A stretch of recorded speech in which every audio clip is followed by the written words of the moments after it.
A'udzubillahi minasyaitonirrajim. Bismillahirrahmanirrahim.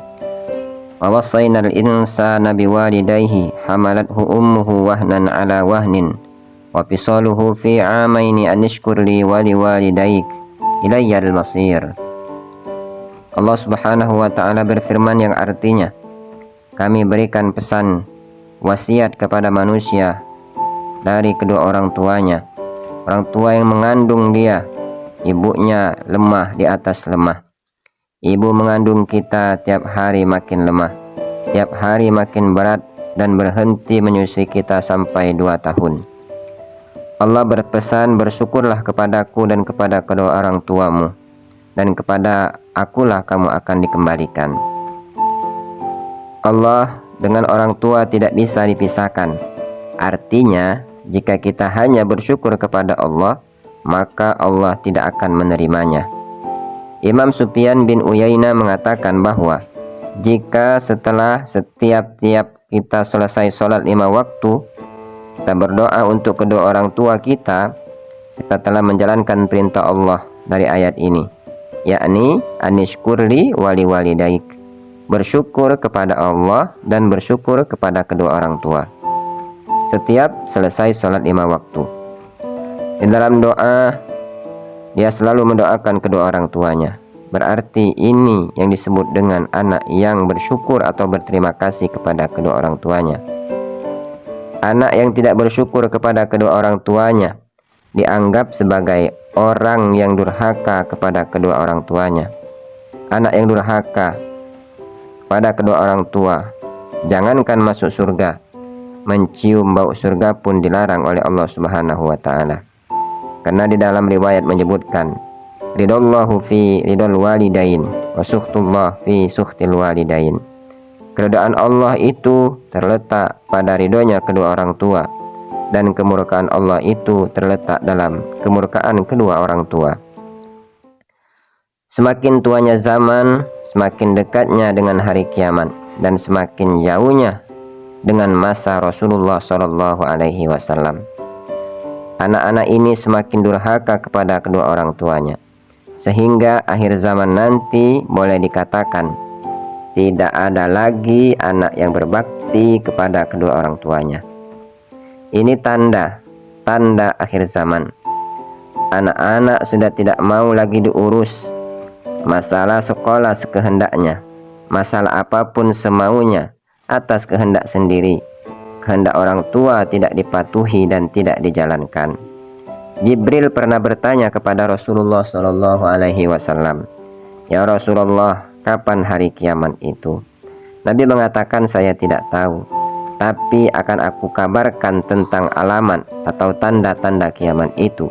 Salah satunya adalah jika seorang ibu sudah melahirkan rajanya. Seorang ibu sudah melahirkan rajanya, artinya apa? Ibu sudah dijadikan sebagai budak, ibu dijadikan pembantu, ibu dijadikan pesuruh. Itu tanda-tandanya kiamat. Tidak ada harga diri seorang ibu. Ibu tidak perlu dihormati, pekerjaan ibu tidak perlu dibantu. Semakin dekat kiamat, maka semakin sulit mencari orang yang berbakti kepada kedua orang tua. Jika kedua orang tua, ibu atau bapak memaksa engkau, wa in jahadaka ala an tusyrika bi ma laysa laka bihi ilmun fala tuti'huma. Jika kedua orang tuamu memaksa engkau untuk mensekutukan Allah, bila orang tua kita menginginkan kita bermaksiat kepada Allah, bila orang tua menginginkan kamu berbuat dosa, maka jangan kamu taati keduanya. Jangan kamu tunduk kepada keduanya, kata Allah Subhanahu wa ta'ala. Artinya apa?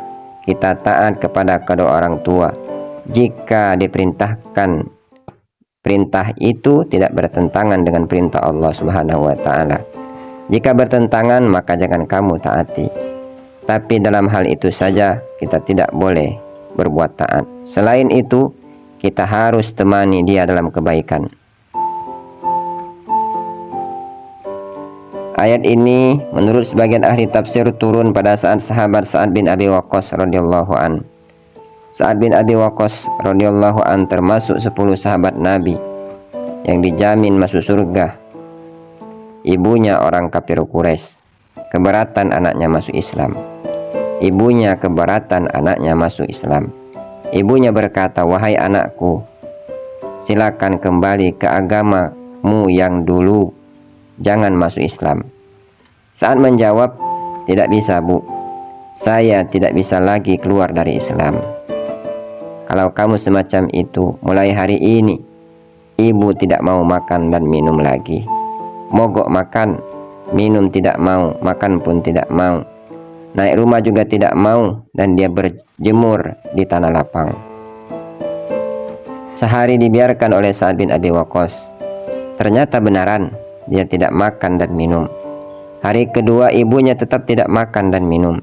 Sampai 3 hari tetap tidak makan dan tidak minum.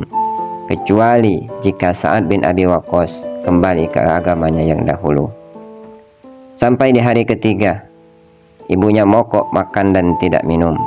Akhirnya Sa'ad berkata, "Wahai ibu, ya ummi, wallahi, law kanat lakam mi'atu nafsin wa kharajat nafsan ma taraktu dina haza." Demi Allah, wahai ibu, jika engkau memiliki 100 nyawa, 1 nyawa keluar 1 demi 1 setiap hari, tetap aku tidak akan meninggalkan agamaku yang baru ini. Kamu hendak makan, silakan. Kamu hendak mati, itu urusan kamu sendiri. Saya tetap Islam. Maka ibunya makan.